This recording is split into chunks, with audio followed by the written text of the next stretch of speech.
เพื่อเป็นสิริมงคลกับลูกศิษย์ลูกหาที่จะได้นำไปบูชาบารมีธรรมของหลวงปู่ครูบาหมอนเจ้าอาวิชัยกับผีในโอกาสต่อไปนะครับ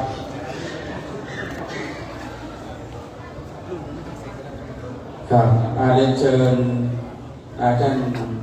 ผู้มีเกียรติจุดเทียนธาตุทั้งสี่นะครับเล่มที่หนึ่งขอเรียนเชิญคุณไพศาลพงสุขนะครับเรียนเชิญครับผมครับเรียนเชิญเข้าไปทำการของพระสงฆ์เลยนะครับ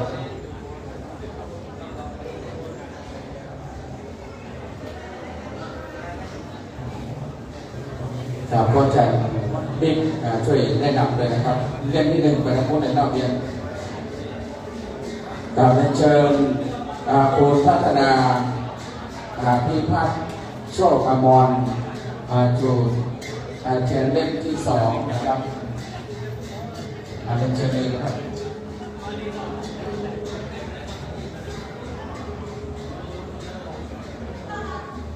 ครับเรียนเชิญ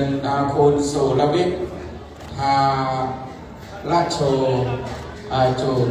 เทียนเล่มที่สามนะครับเรียนเชิญครับผมและเรียนเชิญคุณดอยศรีวิไลจูเทียนเล่มที่สี่นะครับบูชาธาตุทั้งสี่นะครับเรียนเชิญทั้งสี่ธาตุนะครับทั้งสี่ธาตุนะครับก็จำหน่ายเลยนะครับ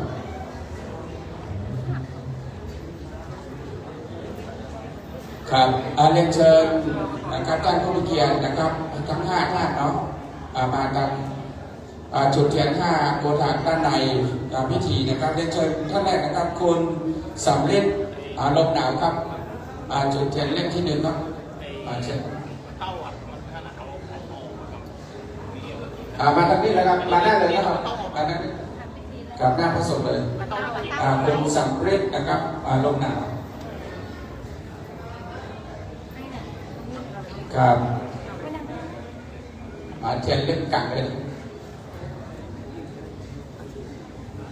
เล่มกลางเลยครับเรียนเชิญคุณเอกเชียงใหม่ครับจุดเทียนห้าโกถางเล่มที่สองครับเรียนเชิญครับครับเรียนเชิญคุณก้องล่าแสนบาครับเข้าจุดเทียนห้าโกถางเล่มที่สามครับเรียนเชิญครับเรียนเชิญคุณวีรชัยคุ้มสรีล้านนานะครับอาจารย์ธีรวีรชัยนะครับจุดเทียนห้าโกถางเล่มที่สี่ครับเรียนเชิญ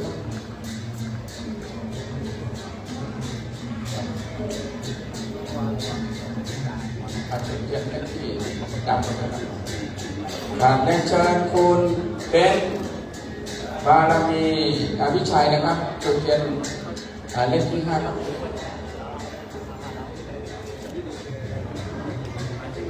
ข้าพเจ้าวิรชัยนะครับคุ้มสรีละนานจุดเทียนแบบน้ำมนต์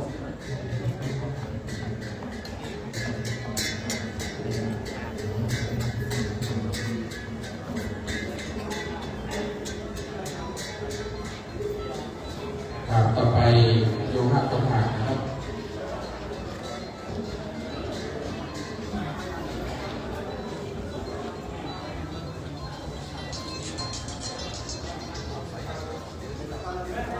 ลำดับประจำนี้ไปอาจจะได้เริ่มพิธีในการพุทธาพิเศษเหรียญนกเอี้ยสายบารมี69องค์ปู่ครูบาเจ้าอภิจันทร์ขับผีซึ่งจะทำขึ้นโดยชมรมพระเครื่องลูกศิษย์ลูกหาในปู่ครูบาเจ้าอภิจันทร์ขับผีนะครับต่อไปจะได้เริ่มประกอบพิธีในการเจริญพระพุทธมนต์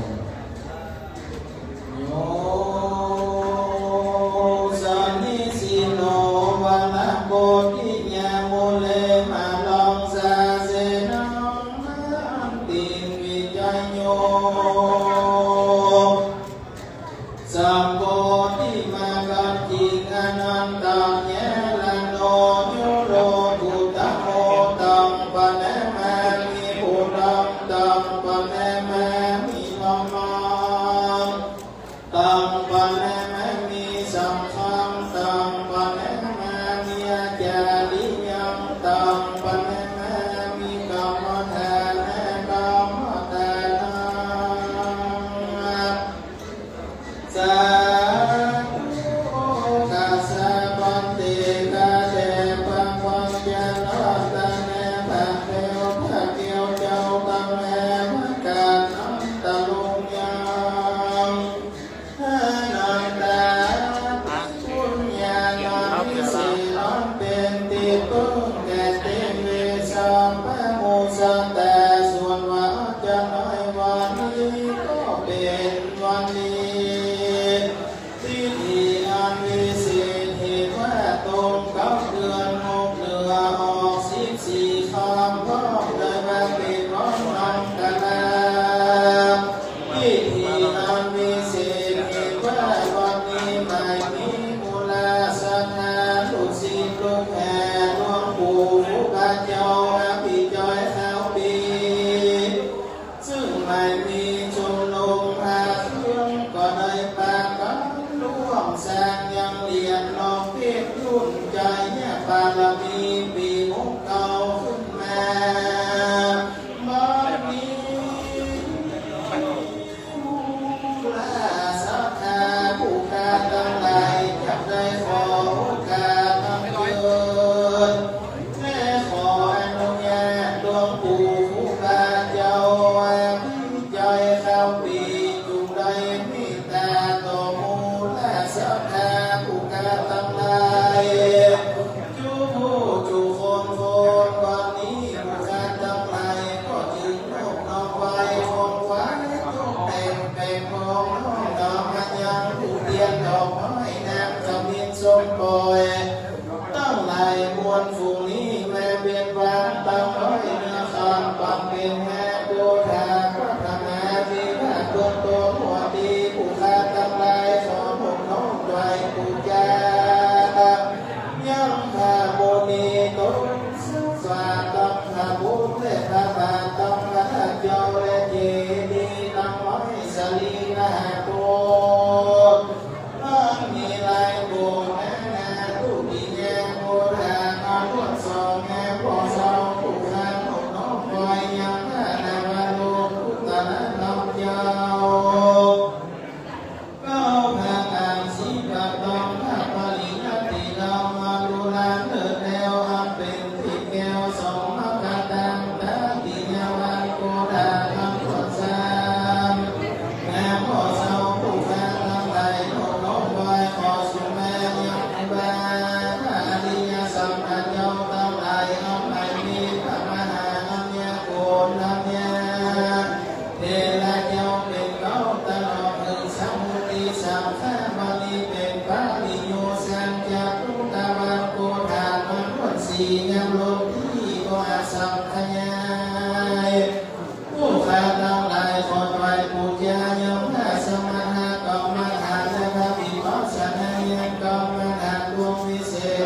าโมนิเทเวตินาดิสีปุจญะโตนิพุเตหะกุโตนาจาสักขะโตนิเมตตาภะมิเกนะจิเมนะอิตุภะปุบาละกะปุจจะกะละวะกะเมนะเมตตายะปุตตัสสะทัสสะนัจจานะวะมิหังยะมะนุวะจโตโมโตเมตตาโยเทวะปุจิโตสัมสัมเลสัมสะรันโตปิอะปะญินะสัมมามิหังนิพพานะปัจจโยโหตุโนนิจังเอาต่อไปเชิญทุกท่านกล่าวคำบูชาพระรัตนตรัยพร้อมกันนะครับอิมินาสังฆาเนนะพุทธังอภิปูชยามะอิมินาสังฆาเนนะธัมมังอภิปูชยามะอิมินาสังฆาเนนะสังฆังอภิปูชยามะอะระหังสัมมาสัมพุทโธภะคะวะพุทธังภะคะวันตังอภิวาเทสวากขาโตภะคะวะตาธัมโมธัมมังนามัสสามิสุปฏิปันโนภะคะวะโตสาวกสังโฆสังฆังนามามิลำดับต่อจากนี้ไป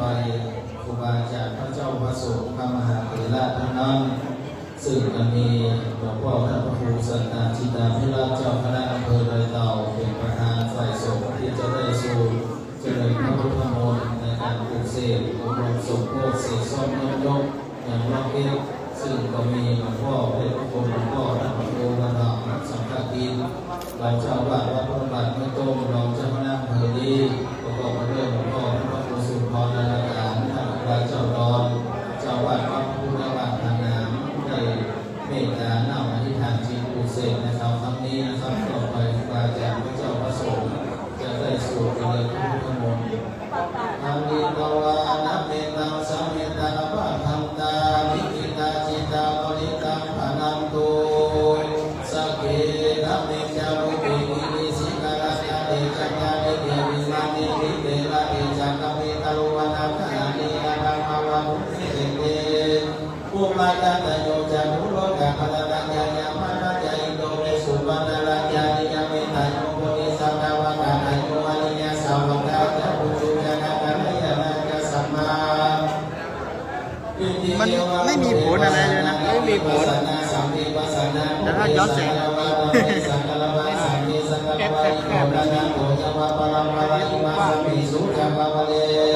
สุเทวตาญามุนีมลาวาจนังสานามุเตสุนังโตธรรมสวรรคาโรยัมปัตังตาธรรมสวรรคาโรอายัมปัตังตาธรรมสวรรคาโรอายัมปัตังตานะโมตัสสะภะคะวะโตอะระหะโตสัมมาสัมพุทธัสสะนะโมตัสสะภะคะวะโตอะระหะโตสัมมาสัมพุทธัสสะนะโมตัสสะภะคะวะโตอะระหะโตสัมมาสัมพุทธัสสะพุทธังกัจฉามิธัมมังสรณังกัจฉามิสังฆังสรณังกัจฉามิทุติยัมปิพุทธังสรณังกัจฉามิทุติยัมปิธัมมังสรณังกัจฉามิทุติยัมปิสังฆังสรณังกัจฉามิตติยัมปิพุทธังสรณังกัจฉามิตติยัมปิธัมมังสรณังกัจฉามิตติยัมปิสังฆังสรณังกัจฉามิมิสัจจะตวาทสัจจะสาสักขิปัญจสัตตสาสนินามามิสิลาสาเตสังนามัญจสังกัญจานานามามิหานามังกาลานุภาเวนะหันตวาสัพเพอุปัฏฐเวอเนกาหันตรายปิวินาสันโตวาสิสันโตสัพพุเตปัญญาสัจจะจตุเมสัจจิสาสังขิลาสาสัตตสาสันตินามามิสิลาสาเตสามัญญสังกัญจาทะเนนานามามิหังนามังกาลานุภาเวนะหันตวาสัพเพอุปัฏฐเวอเนกาหันตรายปิเวนะสันโตอาสิสันโตสัพพุเตนะโวตาลาสัตติอันตจันตา นิสัสสะสันติวิสันติสันตัสสะสันติมังมิจิรักขังเตสันตังมัจจสังกัญญาตะเตนะมามิหันามังคะอุปาวินาหันตวะตุเปอุปันตเวอเนกันตาลายะปิเวนะสันโตอาเสสัตโตเสวะนันจะปาลานาปาลิดานันจะเสวะนังโกจายะโกจามิยานังอิตัมมังกาลมุตตัมมะปะติโลปานิสาวะโส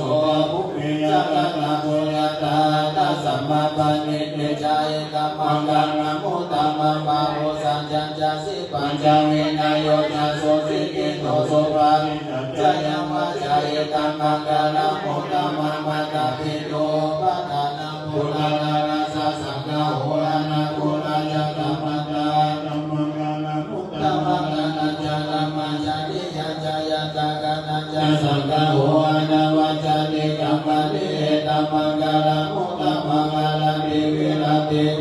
มัจจปะตะจะสัญญโมอะปะมะโตจะธัมมิโสเอตัมมังกาลมุตตัมมะกาลโหจะเนวะโตจะสัมโนเตจะกัตตะพุทธะธัมมัสสวะนังเอตัมมังกาลมุตตัมมะกันติจะโสวะจะสัตตะสัมมากัลลังจะปัสสะกังเนนะธัมมัสสะกัจจเอตัมมังกาลมุตตัมมะกะโพยะปัมมะจาริยะจาริยะสัจจนะกัจจนะวิปันนะจาจิกิริยะจาเอตัมมังกาลมุตตัมมะโพธัสสะรูปะธัมเมจิตายะสันนะกัปปะติยะโสกัมวิราชะเขมังเอตัมมังกาลมุตตัมมังเอตานิสานิกัปปะนะสัมปัตตมะปะราชิตาสัมปะตุติกัจจติตันเตสัมมังกาลมุตตัมมัติมหามังกาลสุตตาสิกิตังเอตาวะโหนะวะสังเกโสวะยะมัตตนะปะติตังนะโนสัมมังอติตานะกัตตินาเอตัมเตพุเตนะปะนิตังเอเตนะสัจเจนะโสวันเตโหตุกายัมเวลากังอะมะตัมปะนิตังยะตัสสะกัสสะกายัมมุนิสัมมาเอโตนะเตตัมเมนะสัมมาเตกินเจตัมปิตัมเมระนานาปะนิตังเอเตนะสัจเจนะโสวันเตโหตุยัมพุทธะเสโรปะเนวะนะเยโสเจสัมมาติมานัตตานิกายะมะอุสัมมาตินะเตนะสัมโมนะเวจเตตัมปิตัมเมระนาปะนิตังเอเตนะสัจเจนะโสวันเตโหตุเยปุกาลาตัสสะธัมมัสสะตาตานิโยกานิโวเตเรดังอินายะสุขาตัสสะสวากาเอเตสุตินานิมหาปาลานิตัมปิสังเกระนาปะนิตังเอเตนะสัจเจนะโสวันเตโหตุเยโสปายุตตมะนะสัตตานาหินามิกามิโนโกตัมมะสัสสะนามิเตปะติปัตตาตัมมิกายะลันตัมโมดานิโพเตโพจามะนาอิตัมปิสังเกระนาปะนิตังเอเตนะสัจเจนะโสวันเตโหตุหินัมโพรานานาวังอติตัมภวังเวนะตาจิตายะติเวภวะสัมมิเตกินะปิจาวิโรลายชานานิมันตินินายะนายะปะนิโพหินัมปิสังเกระนาปะนิตังเอเตนะสัจเจนะโสวันเตโหตุหินัมสัพพะโลกะสัมมิมานะสัพพะวันเตอปะติมานาโหตังอันตุจันติติกัจจาสัพพะตังเวนะสัพพะตังติรัจจารานิสิโนวาสยโนวายาวาตาสัพพิกาตัมเมโนเอตัสสะเตยะติยายาปะมะเมตัมเมอะนังเอตาโหติปิจานุปะกัมมะศิลาวะนัสสะเนนะสัพพะโนกัมเมโสเวทายะเกตานาเอจัตตุกัมมะสยามโมดาเวติติกาลานิยามินาสุตานุพุทโธอะปะมะโนธัมโมอะปะมะโนสังโฆปะมะนะวันตานิสิริสัมมานิยาอิมิจิกาสัตตปะติปิสารโมโมจิกะกะตะเมระกะกะตะเมปะนิตาปะติกัมมะโตพุทธานิโสอะนะโมภะคะวะโตตัณฑ์สัมมาสัมพุทธังอะนินานะปะนิตามิโสภะคะวะอะระหังสัมมาสัมพุทโธวิชาจารณะสัมปันโนสุขโตปุริสนัมมะสะนะนิสนะเทวะมนุสานังพุทโธภะคะวะติสัมมานะโตภะคะวะตะธัมโมสัพพิติโกอากาลิโกปะติโกปะนะยิโกปัจจตังเมติตะโพเมโยเอเตโสปะติปันโนภะคะวะโตสาวกสัพ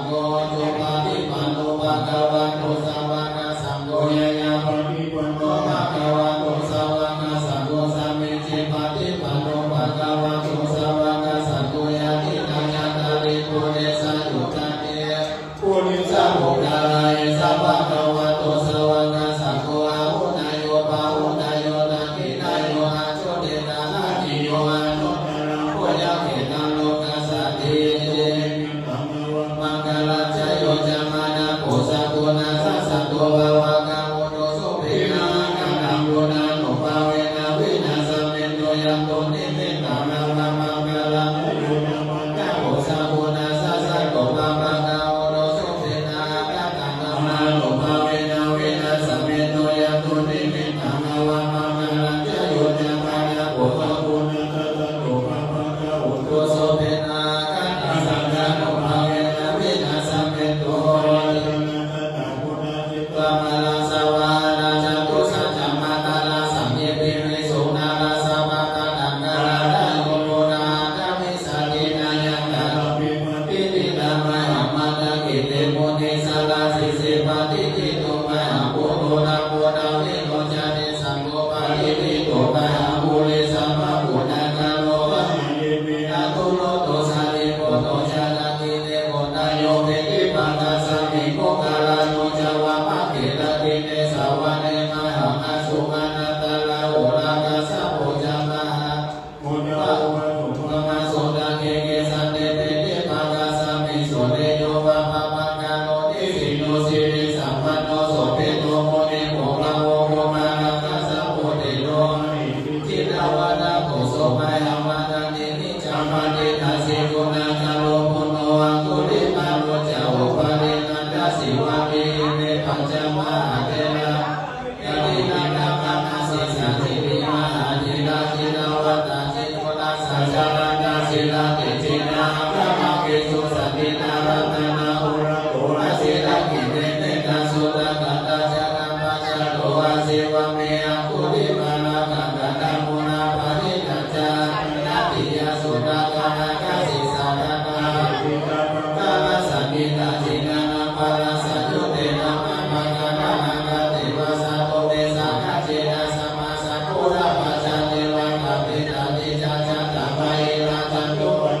อาศิสามินายังยังตุอานันตะโวนะอิสสะจินะปัจจาระมาจามิมิหารันนามาอิตาเลสะดาปะเลตุมาสัพเพเตนะอะโตเรสะสัมมาปิเดวะเมตะโตนะโกสุนะโกโกนะโนภาเวนะจิโตปะตะโวนะมาโนภาเวนะจิตาเตสัมโนจังนะติยายาปัญจนาปะนานาสังฆนามิทิตาจะมีโลกามายังปัตตาจะมีปัญญาสุขปัตตาจะมีสุขวังโกสัพเพเรปะนิโนเอนาวัฏจามิมิสัมปันนังปุญญังสัพเพเทวานุโมดันตุสัมมาสัมปะเทสิติยาตานังตะตุสัตตยาสิกานังตุสัมปันนะภวะนาปินาตาโวโตเทวันตะกัตตะสัมเพพุทธะภลังปัตตะปัจเจกะกัจจายังพระลังอาลาหันตะนัจจะปิเจนะมังคะปัตตามิสัมปะโสนาโตเอตายาสัมภะปะนินะโมเดตัปปะรามิสัมภะปะโตสัมโพธิโหนามังเอเตนะสัจจวัจเจนะวัตตุเตมังคลังจายโตโพธิญาโมเนสังฆายานานาติวัตตันโตเอวัตตวามิจโยเอจายาสุจายามังคะเลนามิสิเสวานามิโภคาเรอาภิสิกิสัพพะพุทธนามาตาปะโตปะโมนาติสุนักตังสุมังคลังสุภะปะตังสุโมทิตังสุขานุสุโพโตตัมปะมัจจานิสุปะนาปินังกายะกัมมังวาจากัมมังปะทะปินังปะทะกินังมโนกัมมังปะทิติเตปะทะกินาปินาติกะตวานานาภันตะเกปะทะมิเนละขันโตสัพพะเทวตาสัพพะพุทธานุภาเวนะสักกะโสเดภวันตุเดภวันตุสัพพะมังคลังนะขันโตสัพพะสัพพะธัมมานุภาเวนะสักกะโสเดภวันตุเดภวันตุสัพพะมังคลังนะขันโตสัพพะเทวตาสัพพะสัพพะเวนะสักกะโสเดภวันตุเดสัพพุโตสัพพุโตติปันตุตังโมพุทธังมังคลังมังคัมมาสัพพะทุกขะปะมุจจาริธัมโมมังคลาสัพพุโตกัมปิโตทุตตะโสมังคลามังคัมมาสัพพะพยาปะมุจจาริสัพพมังคลาสัพพุโตวาระตะวิ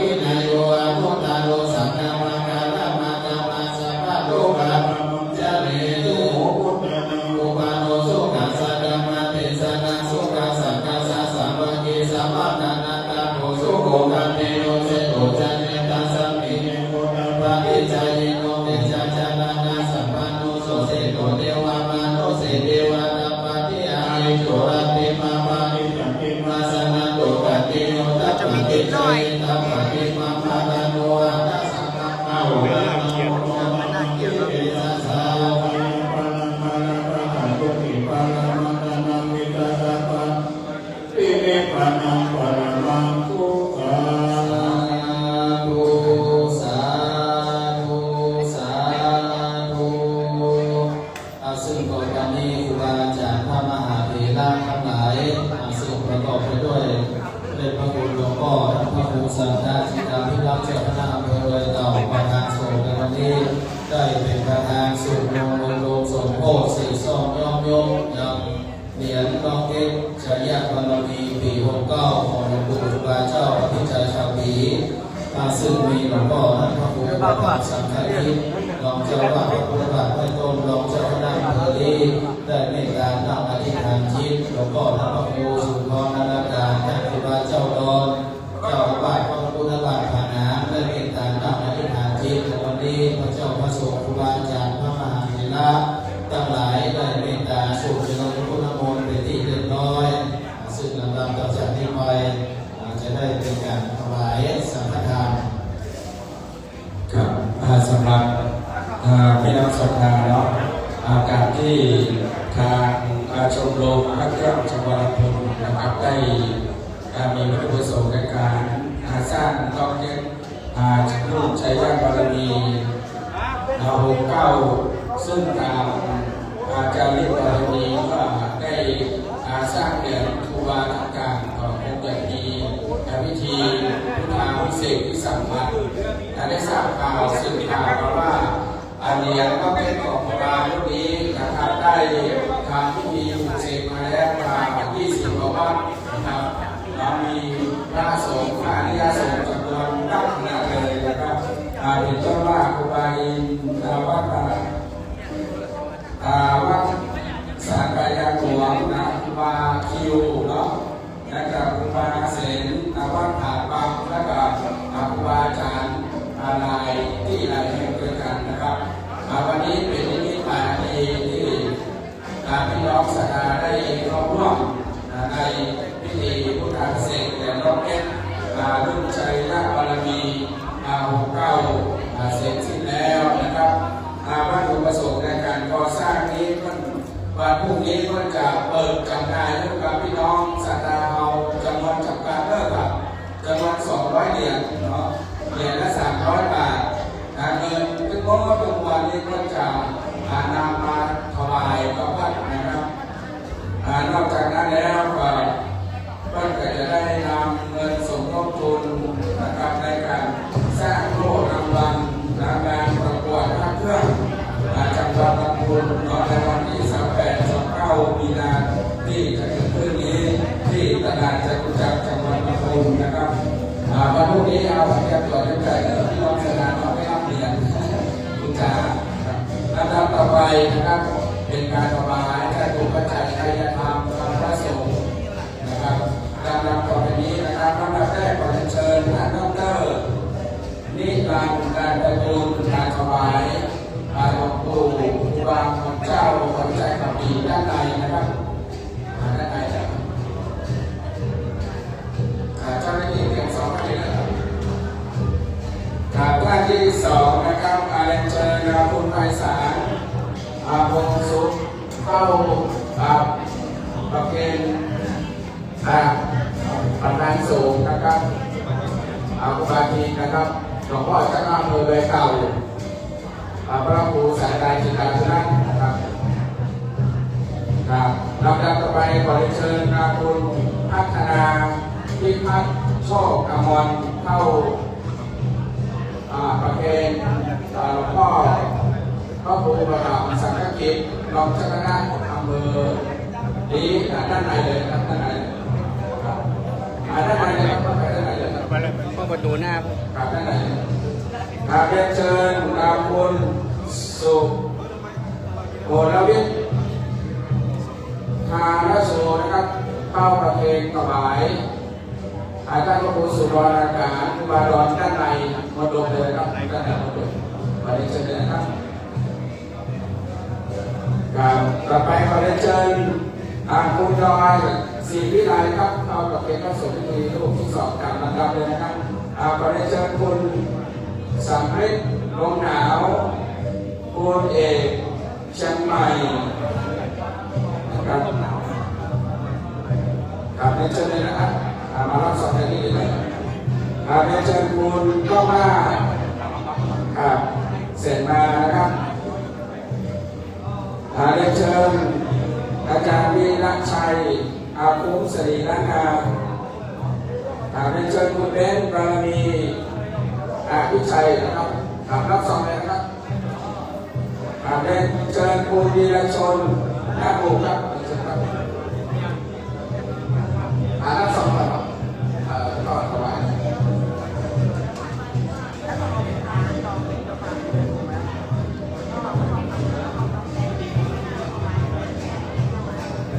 จะไม่มีข้อแม้ครับ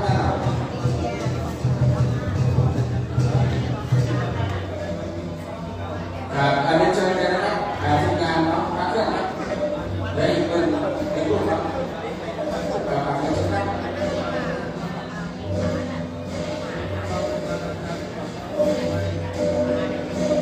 ครับได้เชิญเลยถ้ามีอะไรช่วยครับเอาไว้รูปสุดท้าย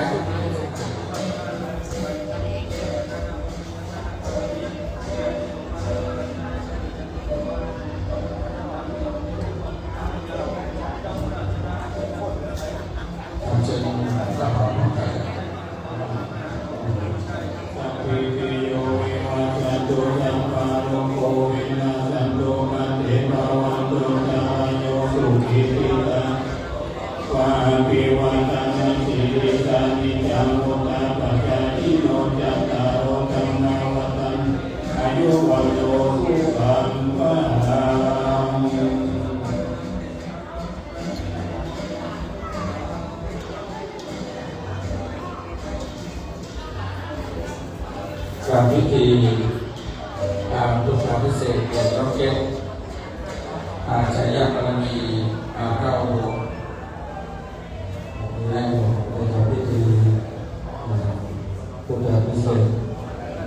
เป็นเขาทำนมเรียนก็เป็นของโบราณของเมืองสีเต้าเพื่อว่าจะได้หาปัจจัยทั้งหลายนั้นอยู่นี้เพื่อว่าจะได้เกิดบารมีสำคัญต่อไปในการสร้างห้องแถวเพื่อการศึกษาจะร้องออกในเยาวชนทั้งหลายตอนนี้พิธีต่างๆได้เสร็จสมบูรณ์แล้วเราจะทำการให้คณะกรรมการผู้บารมีที่จะโดนก็ขอบคุณทุกท่านที่มีส่วนร่วมในการเสริมสร้างยงยังเหลือผู้การพิเศษพระเจ้าพิจารณาปีครบรอบ49 ปีในคณะวันนี้ขอพระเจ้าบารมีสี่นางบารมีอย่างองค์เจ้าและขอดวงจิตดวงวิญญาณขององค์เจ้าและสถิตสถานยังเหลือและลูกขององค์เจ้าที่ได้ตามสมณะนี้ถ้าถ่ายได้กราบได้ไหว้ได้สักการะบูชาก็ดีได้ที่เรื่องที่อยู่ว่าจะขึ้นรถลงเรือจะไปเหนือไปใต้ขอแก้วกาดปลอดภัยแล้วก็ขอเทจาบารมีครูบาเจ้าคุ้มครองราชการที่ได้มีอยู่นี้ไว้ถึงไว้ครองที่ขอผู้มาหาขอผู้ได้ผู้สูงอำนวยการคนที่ได้ถือสัจจะได้ถือเดือนของครูบาเจ้าในวันนี้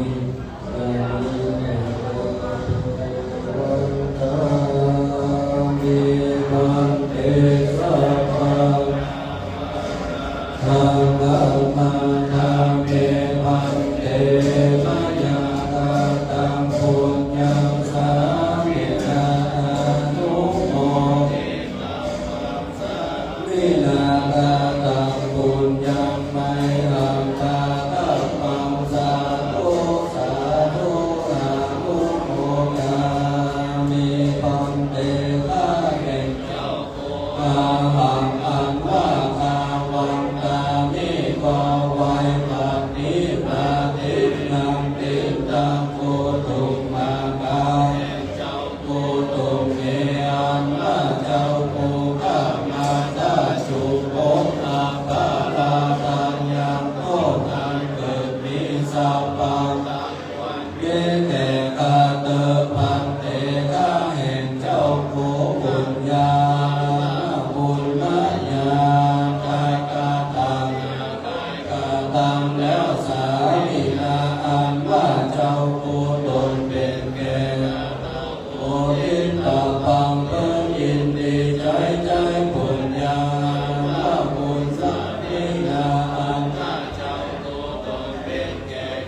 ทำงานใดกระทำแล้วกระทำปั้มเพิงให้ทำแก่ข้าเถิดสาธุข้าแห่งเจ้าคุณสัพพุริสานิอาหังอัมพาทานุโมทามิขอยินดีใจสา